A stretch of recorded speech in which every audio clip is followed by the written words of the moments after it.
साथियों नमस्कार। स्वागत है एक बार फिर से आप सभी का आपके अपने इस YouTube चैनल पर। दोस्तों, चतुर्थ श्रेणी भर्ती परीक्षा 2025 की तैयारी करने वाले सभी विद्यार्थियों के लिए और BSTC पात्रता परीक्षा BSTC जो प्री एग्ज़ाम होता है उसकी तैयारी करने वाले सभी विद्यार्थियों के लिए ये क्लास वेरी इम्पोर्टेंट है। दोस्तों, क्लास को पूरा शुरू से लेकर के अंत तक पूरा ध्यान से देखना है। उसके बाद लास्ट में कमेंट करके बताना कि आपको क्लास कैसी लगती है, कितने प्रश्न आपने सही किए। दोस्तों, आप सभी को याद है कि आज 21 मार्च है और 21 मार्च से आपकी चतुर्थ श्रेणी भर्ती परीक्षा जो कि लगभग 50 से 54,000 पदों पर आपकी ये वैकेंसी आ रही है, तो इसमें आज से फॉर्म आपके अप्लाई होने लग जाएंगे।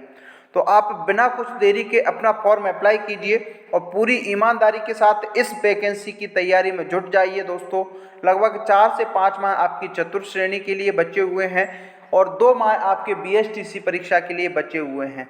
तो दोनों भर्ती परीक्षा की तैयारी करने वाले विद्यार्थियों के लिए इम्पोर्टेंट है। क्लास बहुत शानदार रहेगी। दोस्तों, रोजाना आपको अपने इस YouTube चैनल पर शाम को 6 बजे क्लास मिलती है, लाइव की तरह ही प्रीमियर पर रहती है, जिसमें आप हर एक प्रश्न पर सवाल जवाब कर सकते हो।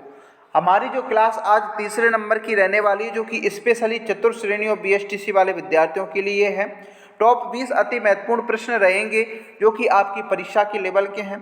प्रश्न वो हैं जो पहले आपकी पूर्व प्रतियोगी भर्ती परीक्षाओं में पूछे गए हैं। रोजाना शाम 6 बजे एक लाइव टेस्ट जरूर दें और अपनी तैयारी में धार दें। देखिए दोस्तों, आपको सिलेक्शन लेना है तो प्रैक्टिस आपको अभी से रेगुलर कंटिन्यूटी रखनी पड़ेगी। जितना ज़्यादा अभ्यास करोगे उतना ज़्यादा आप सफलता के नज़दीक आते चलोगे। और मैं वादा करता हूँ आपसे कि आप एग्जाम तक अपने चैनल से जुड़े रहे हो तो आपका इतना सारा अभ्यास करा दूंगा मैं टेस्ट सीरीजों के माध्यम से, और टॉपिक वाइज टेस्ट सीरीज भी लाऊंगा मैं चतुर्थ श्रेणी के लिए BSTC वालों के लिए। उसके बाद मॉक टेस्ट भी लाऊंगा, संपूर्ण पाठ्यक्रम पर आधारित टेस्ट भी लाऊंगा। तो बस आपको ध्यान में रखना है, जुड़े रहना है और अपने दोस्तों को शेयर कर दीजिए क्लास को। प्रश्न शानदार है। चलिए अब शुरू करते हैं। क्लास का पहला प्रश्न आपके सामने रहेगा। चतुर्थ श्रेणी और BSTC की तैयारी करने वाले सभी विद्यार्थी एक बार शेयर कर दीजिए अपने दोस्तों को। हर एक प्रश्न का राइट आंसर आपको कमेंट करके देना है। देखिए, पहला प्रश्न आपके सामने आ चुका है। सबसे पहली प्राथमिकता आपको प्रश्न को ध्यान से पढ़ना है।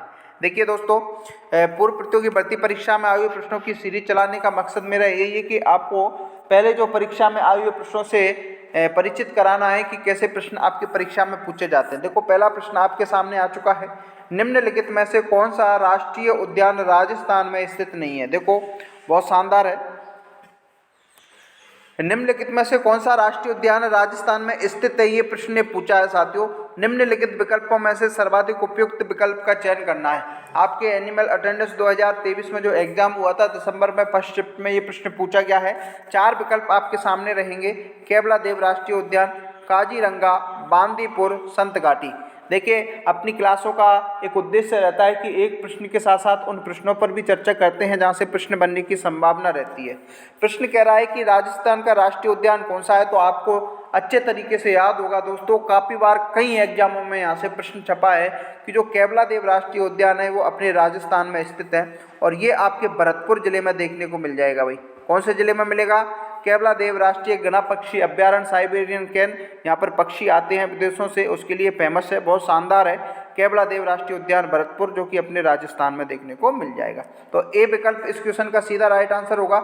जितने भी साथी ए विकल्प का यहाँ चयन कर रहे हैं वो सभी सही रहने वाले। एक बार सभी साथी शेयर कर दीजिए।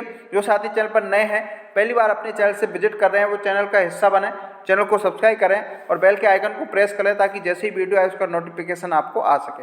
देखिए, काजीरंगा जो अभ्यारण्य है, यहाँ से प्रश्न पूछा जा सकता है कि किस राज्य में है, तो ये आपके असम राज्य में देखने को मिलेगा। हर बिंदु को कंप्लीट करते चलिए दोस्तों।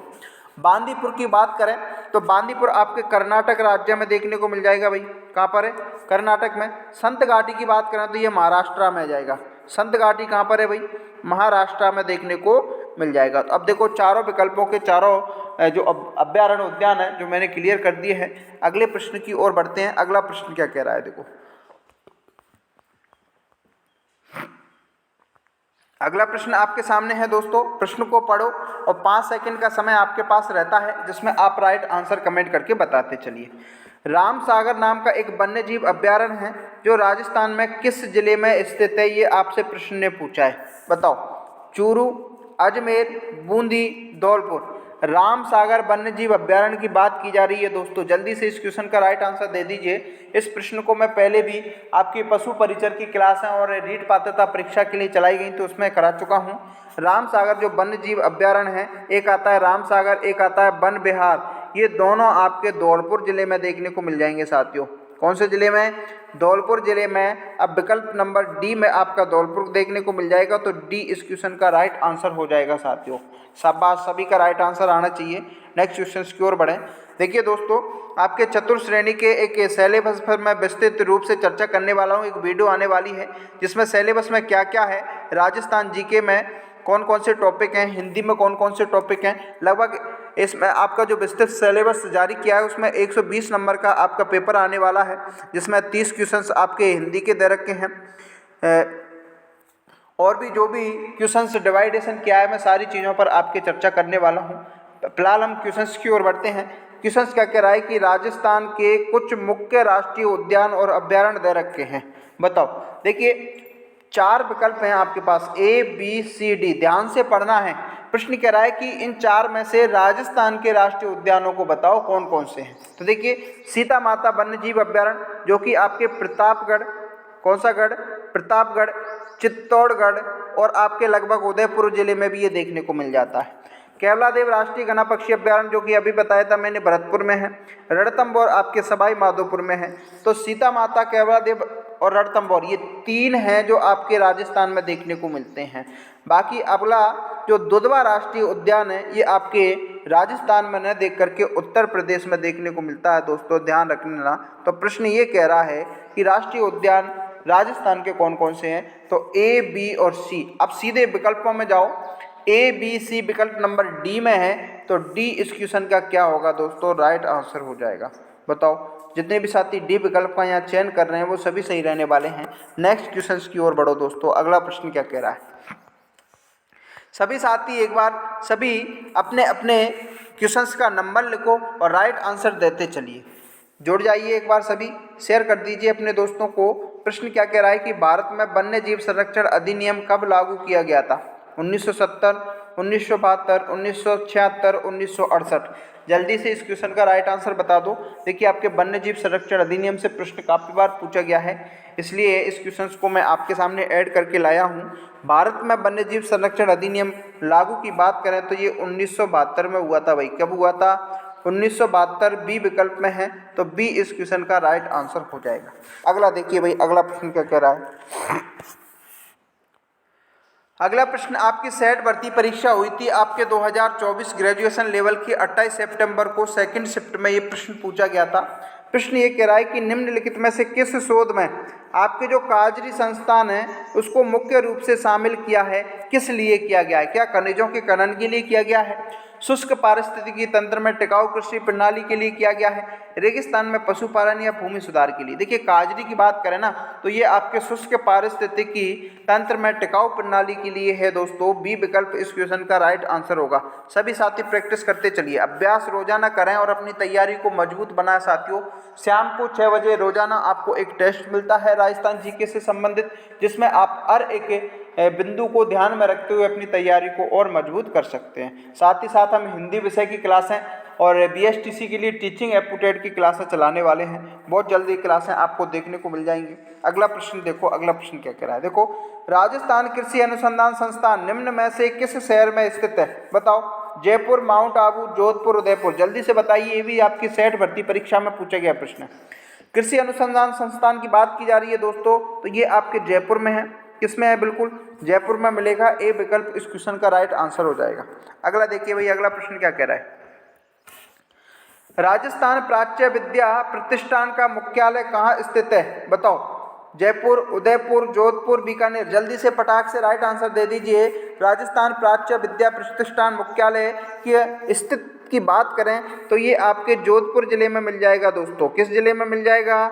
जोधपुर जिले में। जोधपुर जिले को हम सन सिटी के नाम से जानते हैं। किसके नाम से जानते हैं भाई? सूर्य नगरी के नाम से जानते हैं। जोधपुर को हम मरुस्थल का प्रवेश द्वार भी कहते हैं, यहाँ से भी प्रश्न बन सकता है दोस्तों। देखिए मैंने बताया था कि उन प्रश्नों पर चर्चा करने वाले हैं जहाँ से प्रश्न बन सकता है। जोधपुर में एक किला है जिसको हम मेहरानगढ़ दुर्ग के नाम से जानते हैं, और मेहरानगढ़ दुर्ग को मयूरध्वजगढ़ के नाम से जानते हैं। ये बिंदु भी आपको ख्याल क्लियर करके रखना है। तो सी विकल्प इस क्वेश्चन का राइट आंसर होगा। अगला देखो, राजस्थान के नगरों में नवीन व प्राचीन नामों के जोड़ों में से कौन सा जोड़ा गलत है? ऐसे प्रश्न पूछे जाएंगे साथियों। आपके राजस्थान के प्राचीन नामों से एक दो प्रश्न आपके देखने को मिलेगा 100%। देखो, अरावली को क्या अड़वाल कहा जाता था? बिल्कुल सही है भाई, अरावली को अड़वाल कहा जाता था। हनुमानगढ़, देखिए हनुमानगढ़ नहीं हनुमानगढ़ है, यहाँ पे टाइपिंग मिस्टेक है, उसको बटनेर कहा जाता था। बिल्कुल सही है। जैसलमेर को मांड कहा जाता है, ये भी सही है। धौलपुर को दौड़ली नहीं कहा जाता, तो डी विकल्प इस क्वेश्चन का राइट आंसर हो जाएगा दोस्तों। ठीक है ना? जितने भी साथी डी विकल्प को यहाँ चयन कर रहे हैं वो सभी सही रहने वाले हैं दोस्तों। चलिए साथियों, चलो बताओ, धौलपुर को दौड़ली नहीं कहा जाता तो फिर कहा जाता है, क्या कहा जाता है? तो धौलपुर को कहा जाएगा दोस्तों कोठी। क्या कहा जाएगा? कोठी। इस बिंदु को ध्यान में रख लेना। यहाँ से एक प्रश्न और बनता है जिसको मैं आपको क्लियर करके बता देता हूँ कि एक पूछा जाता है आपकी सुनहरी कोठी। क्या कहा जाता है? सुनहरी कोठी कहा जाता है। यहाँ से प्रश्न पूछा जाता है, जो कि टोंक को कहा जाता है, और टोंक को हम नवाबों की नगरी भी कहते हैं भाई। क्या कहते हैं? नवाबों की नगरी कहते हैं। राजमहल टोंक में त्रिवेणी संगम भी है, इसको भी आपको ध्यान में रखना है, बनास खारी डाई नदी का। ठीक है ना? यहाँ से भी आपके प्रश्न पूछा जाता है। अगला देखो, किसे सीबी प्रागवाड़ व मेदपाट के नाम से जाना जाता है? बताओ जल्दी से इस क्वेश्चन का राइट आंसर दो। सीबी प्रागवाड़ व मेदपाट के नाम से किसे जाना जाता है? मारवाड़, मेवाड़, जैसलमेर, अजमेर। जल्दी से बताओ। सीबी प्रागवाड़ मेदवाड़ की बात करें दोस्तों तो मेवाड़ के नाम से मेवाड़ को जाना जाता है। बी विकल्प इस क्वेश्चन का राइट आंसर होगा। अगला देखो, जूना खेड़ा किसका प्राचीन नाम है? बताओ जल्दी से इस क्वेश्चन का राइट आंसर बताओ दोस्तों। जूना खेड़ा किसका प्राचीन नाम था? ईडर का, बीनमाल का, नाडोला का, सांबर का? जल्दी से बताओ। जूना खेड़ा की बात हो रही है। क्वेश्चन नंबर 10 का राइट आंसर बताओ। तो वो था आपका नाडोला।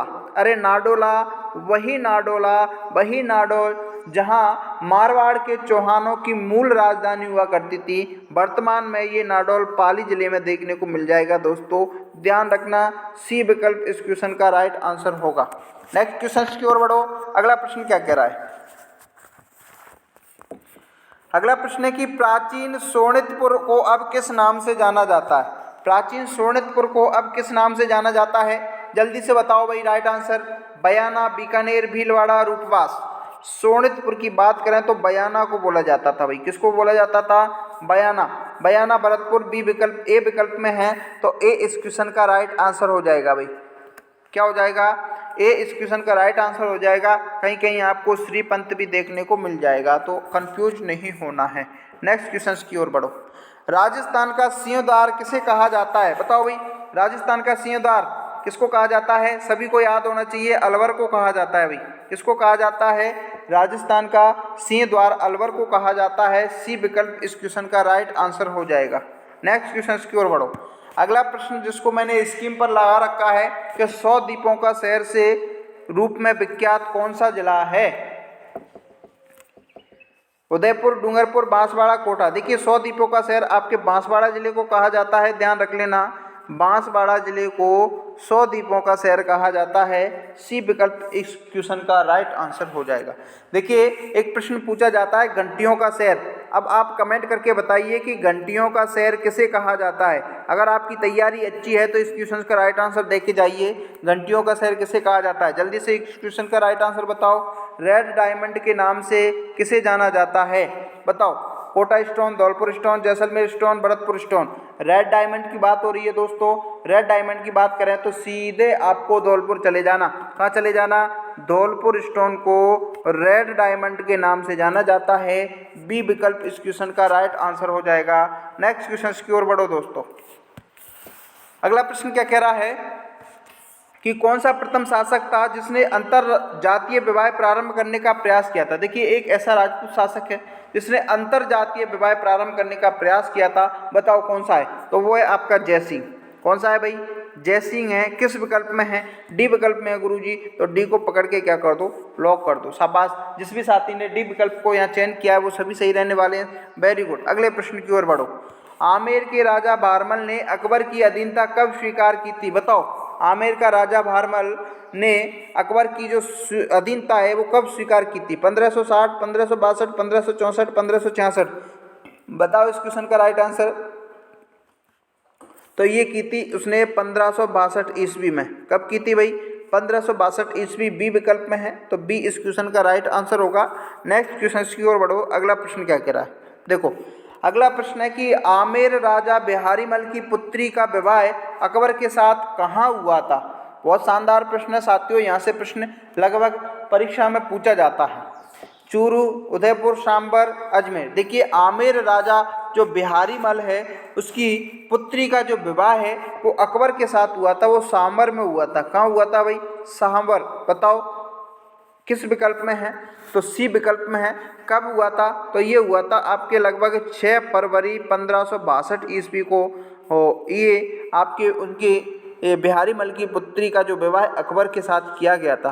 ध्यान रखना दोस्तों, भारमल नाम का एक पहला राजपूत शासक था जिसने मुगलों की अधीनता स्वीकार की थी और वैवाहिक संबंध स्थापित किए थे। अगला प्रश्न देखो। अगला प्रश्न क्या कह रहा है देखिए। निम्न में से किसे देश दर्पण की रचना किसने की थी? देश दर्पण की रचना किसने की थी? नरोत्तम स्वामी, दयाल दास, मूणोत नैडसी, बांकी दास। बताओ इस क्वेश्चन का राइट आंसर। देश दर्पण की रचना की बात की जा रही है दोस्तों, तो ये की थी आपके दयाल दास ने। किसने की थी? दयाल दास। बी विकल्प में है, तो बी इस क्वेश्चन का राइट आंसर हो जाएगा। अगला क्वेश्चन देखो। नाथ परंपरा का मुख्य तीर्थ स्थल महामंदिर कहाँ स्थित है? देखिए, नाथ परंपरा का मुख्य तीर्थ स्थल की बात की जा रही है महामंदिर की, तो ये कहाँ स्थित है? पाली, जोधपुर, नागौर। यहाँ पर रे लगेगा, नागौर और बीकानेर। बताओ इस क्वेश्चन का राइट आंसर। तो ये की थी आपके जोधपुर में। कहाँ पर की थी भाई? जोधपुर। बी विकल्प में है, तो बी इस क्वेश्चन का राइट आंसर होगा। अगला प्रश्न देखो। अगला प्रश्न है, संत मीराबाई का जन्म स्थान कुर्की। कौन सा? कुर्की। कहीं कहीं आपको कुर्की भी देखने को मिल जाएगा। वर्तमान राजस्थान में किस जिले में है? बताओ। राजस्थान पुलिस कांस्टेबल एग्जाम 2024 में पूछा गया प्रश्न है। उदयपुर, चित्तौड़गढ़, राजसमंद, ब्यावर। जल्दी से इस क्वेश्चन का राइट आंसर बताओ। संत मीराबाई का जो जन्म स्थल कुर्की है वो वर्तमान की बात करें तो ये आपके ब्यावर में है भाई। किस में है? ब्यावर में है। और ब्यावर की एक तहसील है जैतारणा नाम की तहसील, वहाँ का एक छोटा गांव कुर्की है, वहाँ ये देखने को मिलता है। तो डी विकल्प इस क्वेश्चन का राइट आंसर हो जाएगा साथियों। तो साथियों, ये तो थे आज की क्लास के टॉप 20 अति महत्वपूर्ण प्रश्न जो कि आपकी परीक्षा के लिए उपयोगी है और आपकी परीक्षा के लेवल के हैं। अब आप कमेंट करके बताओ कि आपने कितने प्रश्न सही किए हैं।